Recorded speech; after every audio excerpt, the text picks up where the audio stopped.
Here are the 6 best dividend stocks in Singapore. I don't want to waste any of your time, so here are the names: Singapore Banks, Singapore Exchange, Sheng Siong, Parkway Life, Mapletree Industrial Trust, and ST Engineering. And with that being said, let's dive straight into the first name, Singapore Banks. Now, the reason I grouped this by Singapore Banks instead of any one name is because all 3 banks, DBS, UOB, and OCBC, are good banks, and they fulfill the 3 criteria that every good dividend stocks should have. First, they've always been paying consistent growing dividends over the years, except for 2020 of course, because MAS put a dividend cap on Singapore banks. Their payout ratio isn't too high either, which means their dividend payouts is sustainable. Second, their dividend growth is backed by strong financials. All 3 of them have been able to consistently grow their earnings while keeping their non-performing loan ratio low. Not just that, they are also well diversified across different business segments like consumer banking, wealth management, and various fee-based income streams. But more importantly, they have been actively working to reduce its reliance on net interest income. One clear sign of this progress is DBS now estimates that their net interest margin sensitivity has reduced to just $4 million per basis point, changed as compared to the previous $18 million during 2021.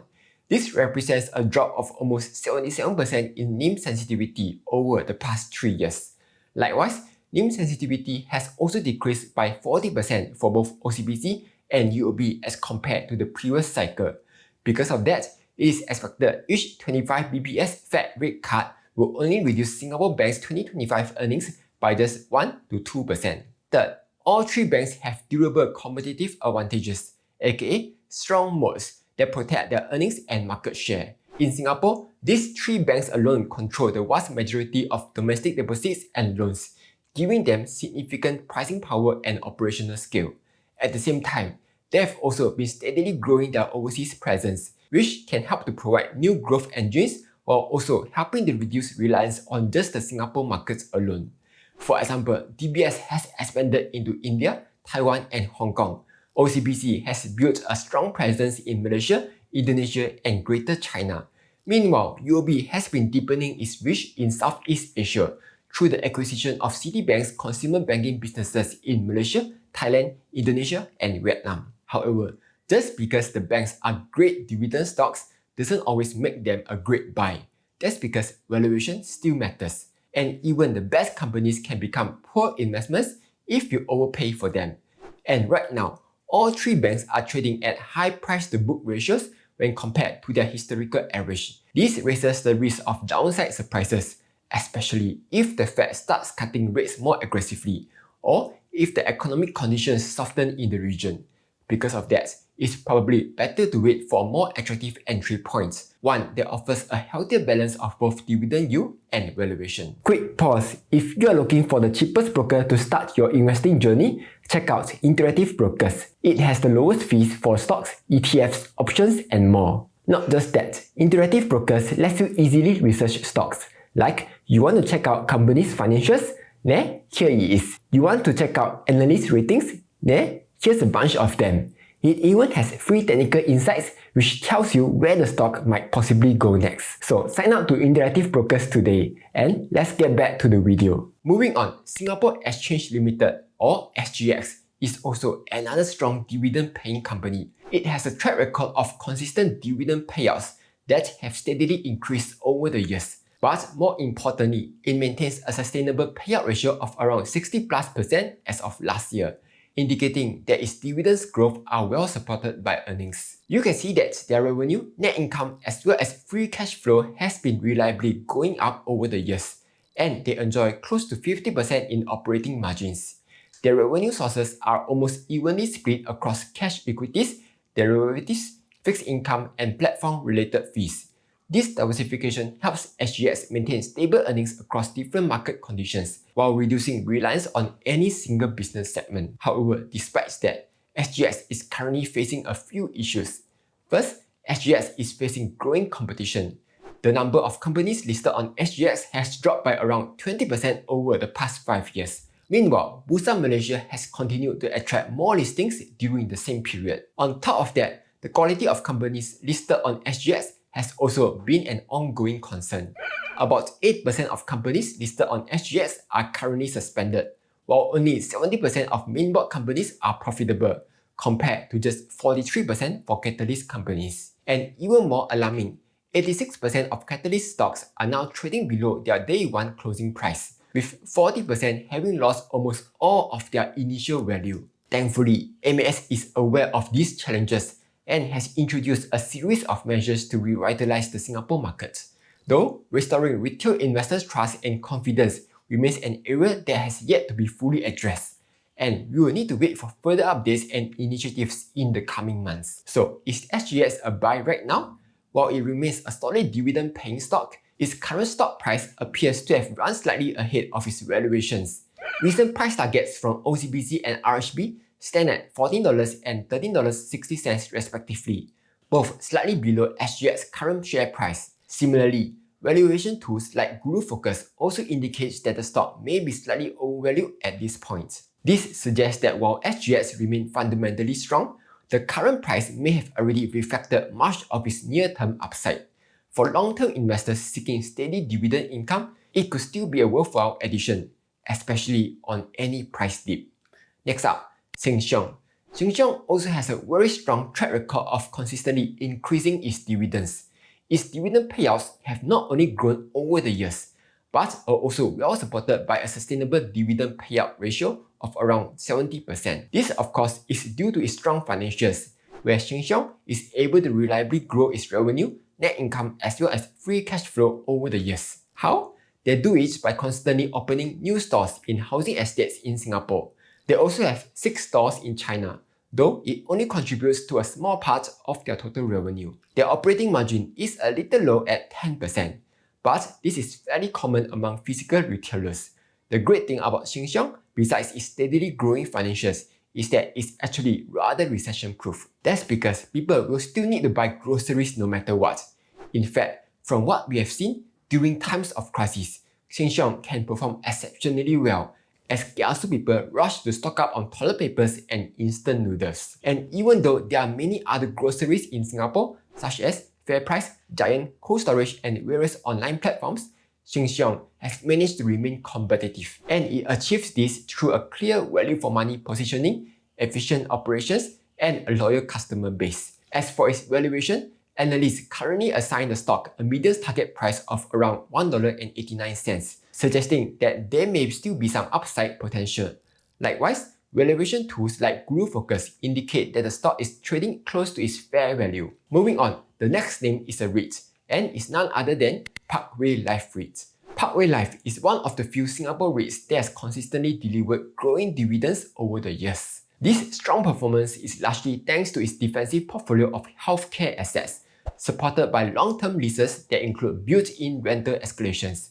For example, while other REITs like CICT have a weighted average lease expiry of just a few years, Parkway Life boasts a WALE of 15 years. This helps to provide high earnings visibility, reduce lease renewal risk, while ensuring a more stable stream of income for investors, even during periods of market uncertainty, all of which are clearly reflected in their strong financials. The REIT owns 3 private hospitals in Singapore, capturing a significant share of the local private healthcare market. It also holds a sizable portfolio of nursing homes in Japan, and more recently, expanded into France with the acquisition of several French nursing homes, thus further diversifying into another market with strong fundamentals in the aged care sector.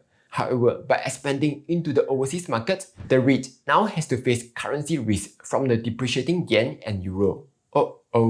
Thankfully, Parkway Life REIT has actively managed the risk by implementing currency hedges put in place all the way to 2030. On top of that, Parkway Life REIT maintains prudent debt management.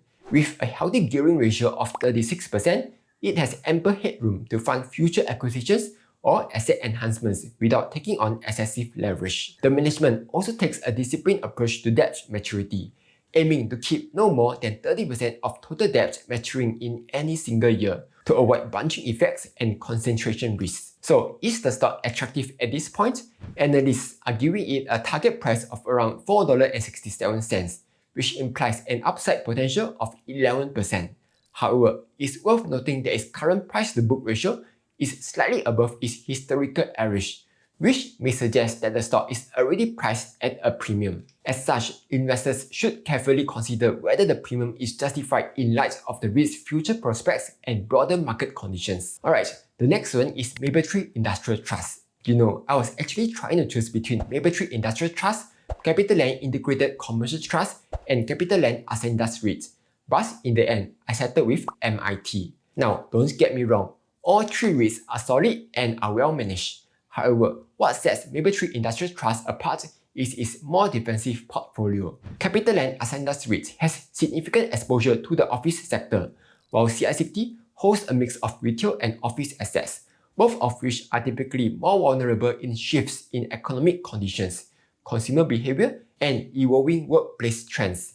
In contrast, MIT's portfolio is predominantly made up of data centers and high-tech industrial properties. These asset classes tend to be more resilient through economic cycles and may offer greater stability in uncertain environments. MIT has a strong track record of steady and growing dividends. However, if you look at their financials, their net income as well as free cash flow hasn't been doing so well since 2021. This isn't a problem unique to MIT, but rather is a trend seen across the REIT sector, largely due to the rise in borrowing costs driven by the higher interest rate environment. Meanwhile, over the next 2 years, analysts expect the REIT to have a 5 to 6% revenue decline, as well as a 4% drop in distribution per unit, due to rising vacancies in data centers across the US and Singapore. And to further add on, 24% of their debt will be maturing this year, which may further drive up the cost of borrowing. However, with that being said, not everything is bad. DBS believes that most of the loss of income from non-renewals for the US data centers will be largely compensated by higher contributions from its past acquisitions in Japan, new contributions, rental escalations, and continued lease-up of its assets at Kallang Way. So, is the stock attractive at this point? While JP Morgan has recently lowered its target price to $1.90, other analysts have continued to assign target prices ranging from $2.30 to $2.60, suggesting there may still be upside potential. That said, the stock is currently trading slightly above its 5-year average price-to-book ratio, which could indicate that it's priced at a mild premium. However, given its strong fundamentals and long-term growth potential, any meaningful price dips could be a good buying opportunity for long-term investors. Last but not least, we have ST Engineering, Singapore's leading defense contractor. While the company has been consistent in paying dividends, the growth in payouts has been relatively modest over the years. But if you look beyond the dividends, the fundamentals will tell a stronger story. ST Engineering's order book has nearly doubled from $15.4 billion to $28.5 billion. And over the past few years, the company has delivered steady growth in revenue, net profit, and free cash flow, signaling robust operational performance and long-term potential. Not only that, ST Engineering has already achieved half of the targets outlined in its 5-year roadmap set in 2021, and it remains on track to meet the remaining goals. At the same time, the company has unveiled a new 5-year strategic plan. Key targets include growing group revenue at 2.5 times the global GDP growth rate, increasing net profit at the rate of 5 percentage points higher than revenue growth, and aligning dividend payouts with profit growth to ensure shareholders directly benefit from its performance. For this, ST Engineering has identified several key growth pillars for the years ahead. These include commercial aerospace revenue, which is expected to grow at twice the industry rate over the next 5 years, smart city solutions projected to expand at 3.5 times the global GDP growth rate, and a significantly larger addressable international defense market, now estimated at over $11 billion. So, is ST Engineering stock attractive right now? Analysts have raised their price targets to around $7, and the stock has not only reached that level, it has slightly surpassed it. And given its strong fundamentals and growth outlook, it's no surprise that the stock is now trading at a premium. Anyway, that's all for this video. Hope you found this useful. Like, share, and subscribe as I'll be posting new videos every Monday, Wednesday, and Friday.